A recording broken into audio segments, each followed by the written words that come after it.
there's been a quiet revolution taking place for the past 50 years. A revolution in how companies are started, how they're funded, how they grow, and how they're operated. And when you think about successful companies, you probably think about companies like Uber. Uber's IPO. Uber is said to plan its Uber's no inventory business model. And investing in Uber. You invested in Uber at a $3 billion valuation? Somewhere in that. You probably don't ever think about companies like Armitage Shanks. I'm going to talk about splashing. Take into account the embedded water. One about a urinal that we developed. That's the water that's in this shirt. There really is splashing. Hydrological drought. There's going to be a stream coming. That's it. See, the dominant form of capitalism has changed, particularly in the West. Armitage Shanks just celebrated 200 years in the business. No splash, no flashy CEOs, no fireside chats, no press. Just a bunch of toilet nerds talking about plumbing. Through Armitage Shanks we can see the past. Through Uber we can see the future. The gap between these two companies shows us how the landscape has changed. Bricks and mortar manufacturing versus assetless, platform-based, debt-driven growth. By exposing the gap between Armitage Shanks and Uber, I'll show you how our most celebrated companies, our politicians and our economies are no longer working for us, and they're increasingly only working for an elite minority. So who are Armitage Shanks? What's their story and what do they represent? When 200 becomes 250 becomes 300 and counting, to a time where you can look through telescopes and see Armitage Shanks supplying planets far away, you can celebrate what's been by all means, but also build for 100 years from today. Armitage Shanks are one of the oldest, continually operating manufacturers here on these very shores in the UK. They've got a big old factory down in Staffordshire that employs roughly 300 people. They've made breakthroughs in innovations in things like waterless urinals, accessibility, water-saving taps, highly functional, socially beneficial innovations that are quietly going around, making our lives a little bit easier, even if we don't realise it. They produce millions of toilets every year, and their products are built to last for up to 50 years. Obviously, planned obsolescence doesn't really help you in the toilet industry. Armitage Shanks are now owned by a big conglomerate called Villeroy & Bosch, and they're now part of a group that turns over roughly $1.2 billion a year, which is pocket change, right, in the world of our first trillionaire and the sorts of companies we have these days. But they're a big old company and they produce a lot of stuff, so why don't we ever hear about them? Well, the answer to that lies in how capitalism has been allowed to change and grow over time, quietly over the last few centuries. For most of economic history, capitalism has been constrained by the material world itself.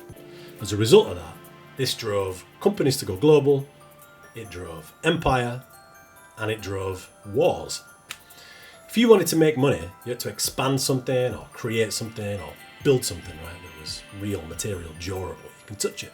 So this involves building factories, usually in the global north or the imperial core, Europe, the US, Canada, Japan, places like that. And once you've got your factory, you need materials and you need capital. So most of that, for a long time, was extracted from the global south. So Latin America, Africa, Southeast Asia, places like that. So you've got your factory, you've got your capital, and you've got your materials. So then you organise labour and you produce goods, and then you have to move them through a transport system, right? Very real, very material, tangible way of making a product. What that meant was, as far as the imperial core was concerned, that even though the system was incredibly exploitative, really uneven, there was at least a basic alignment between profit generation and material production for consumers and workers inside the imperial core. What I mean by that is, there was generally a correlation between what people invested in, what they made money out of, and what we materially needed to help build society and civilizations. Firms had to build capacity in the real world in order to earn returns. And that process produced a very specific type of capitalism, which was slow, it was highly capital intensive, and it was deeply embedded in physical real-world infrastructure. And this is the world of industrial production, like I said, that takes place mostly in China now. We haven't moved away from this explicitly, but specifically in the imperial core, we've gone to a concerted effort to remove a lot of this form of capitalism from our economies. As we see in China, it's incredibly messy, very extractive, it's very exploitative, and it's oppressive. And most importantly, it's environmentally destructive.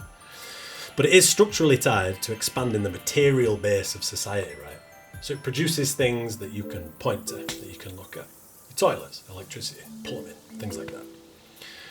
Now, Armitage Shanks, they started in this world, and as a result, they're bound up in very real things like pipes, water systems, factories, long-term infrastructure, stuff like that. Their products are kind of boring, right?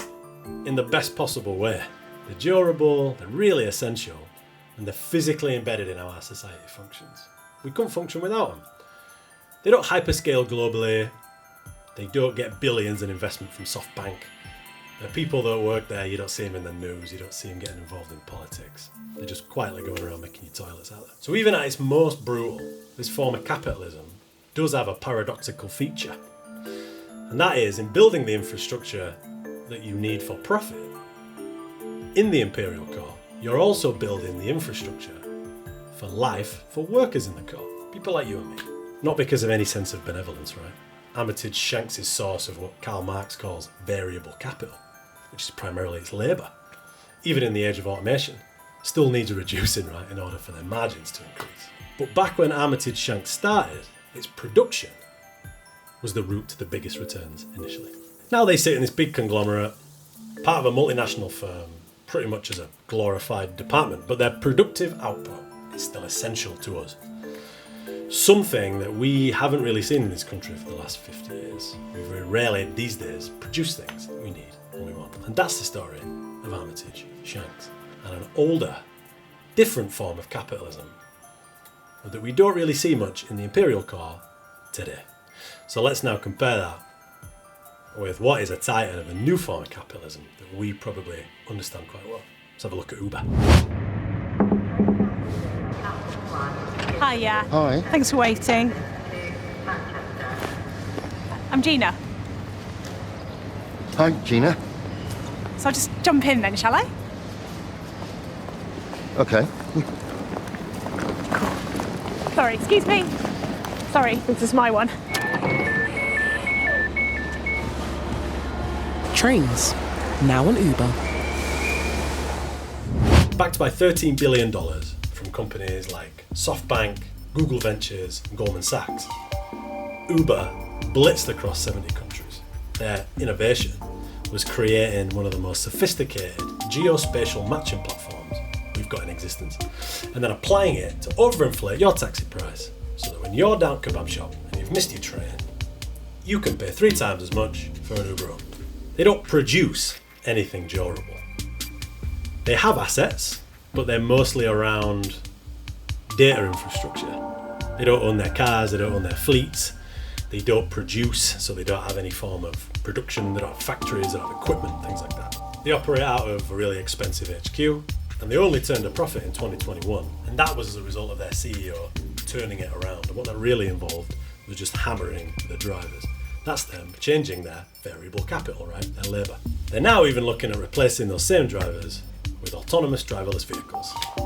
So, amping up that variable capital once again. These autonomous agents and drivers can be better than humans, and they will be better than humans over a period of time. Those 9 million drivers' careers that you have will be out of work. 20 years from now, you can imagine that those 9 million will be 20 million AVs, maybe. What do the 9 million people do? I don't know. Uber doesn't produce any physical goods, so as a result, it has to extract value another way. It can't build a thing and sell a thing. Old school, right? So now they do it through coordination and financial leverage rather than material production. It becomes possible to generate absolutely ginormous returns without proportionally expanding any physical production, right? There's no material constraint on a company like Uber. Instead of building more factories or producing more goods, capital can flow into systems that coordinate existing activity. Things already happen. They mediate the transactions, right? They just control the space that you do the buying and selling within.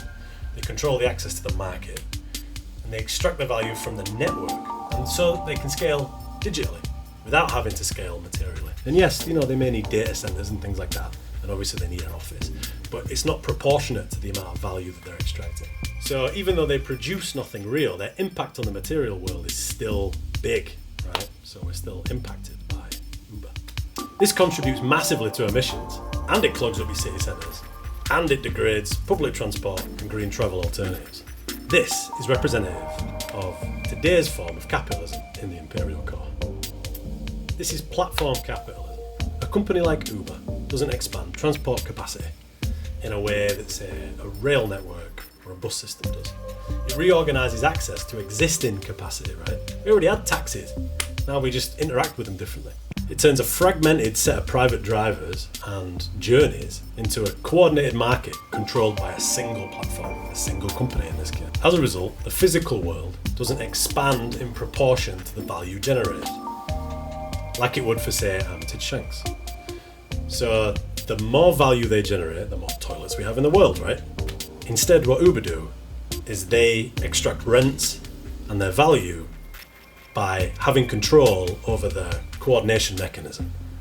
It's the interface that they control between supply and demand. That's where they extract their value and their rents from. And what this does is this shift has reallocated all the talent, all the engineers, all the workers, all the capital and political power in materially, ecologically and socially harmful ways. These sorts of companies are funded with money from sovereign wealth funds, multinational financial institutions and fossil fuel-aligned organisations. Uber promotes a single-use model, right? And its platform is infinitely scalable, which means the damage is equally as infinitely scalable. If we nationalised Uber, right, and bear with me, and we asked the people, what should we do with its algorithm and its platform? You could suggest a myriad of more socially useful benefits for that algorithm to be put into place. You could use it for emergency service responses. Imagine how much quicker and more efficient ambulances and police and fire trucks could be using the technology that Uber has. You could use it for disaster relief, help find people trapped in the rubble, help navigate through disasters, natural disasters or otherwise. And of course, some sort of platform that ensures people are getting home safe after a night out. There is a socially good use case buried within that, right? That if you got enough people around the table, you could come up with a whole host of them. But they're not profitable. They don't match the sorts of portfolios that your SoftBanks, your Google Ventures, your Goldman Sachs want on their return profiles. And this isn't to say that capitalism stops being material, it still is. It's just the profit centre has shifted, started to move away from bricks and mortar and now towards digital platforms. And this is the key shift that's happened. Profit's no longer bound up in building things. You don't have to build anything anymore. I mean, there's plenty of examples of people not building things and making money, right? But the primary form of value generation is no longer in building things. It is increasingly coupled towards controlling systems, platforms, and a perception of convenience. The steady encroachment into the space of markets of platforms. The moment you enter Facebook, you're outside of capitalism. You're not in capitalism anymore. One person owns the whole digital space. Imagine you step out in Ljubljana, on the streets of Ljubljana tonight, and you look around and you think, oh my God, all these buildings belong to one person. Everything that is traded in the shops that I see is controlled by one person who decides what prices are charged, what prices are not charged, who can trade, who can't trade, who can buy, who can't buy. And moreover, imagine that Ljubljana operated like Facebook does or Amazon does, whereby what your eyes see is determined by one person. Look at companies like Uber, for instance. They've never made a profit ever. So, what does this all mean? Firstly, I want to be clear. I'm not an industrial romanticist, right? I don't want to return to the days of Engels and Marx's Manchester. And I also recognise that not every firm on the planet could be a manufacturing firm, and nor do I want it to be. We can't all be at the industrial capacity that China is right now, can we, realistically? The world will fall to bits if we do that, right? Fortunately, technology has advanced to the point where that's potentially not necessary in order to give ourselves, as a species, the life of leisure that surely we all seek. But if we don't ignore these changes, we don't call for action against it, we don't name it, and we don't call it out and organise against it, first, it's going to erode our democracy, which is happening in real time now, all around us. then what's likely going to happen is it will impoverish us all. Then what's likely to happen is probably some cyberpunk 2077 or Blade Runner dystopia, right? And then even worse, the complete collapse of our ecology and maybe even our extinction. And this is, and I don't overstate that, that is what I think is at risk here. If we let these people run wild with all this capital, all this investment and all this productive capacity, that they are pissing up the wall, right? Because obviously capital will concentrate where returns can scale the fastest, right? We live in a globalized world, right? Companies don't just want to be operating in one country. They're not looking at, let's grow in Leeds and maybe we can go to London. They want to start in the UK and expand all over Europe and then all over Asia and the Americas, right? And then all over Africa. That's what they want. They want to be global. They want to be in every person's pocket.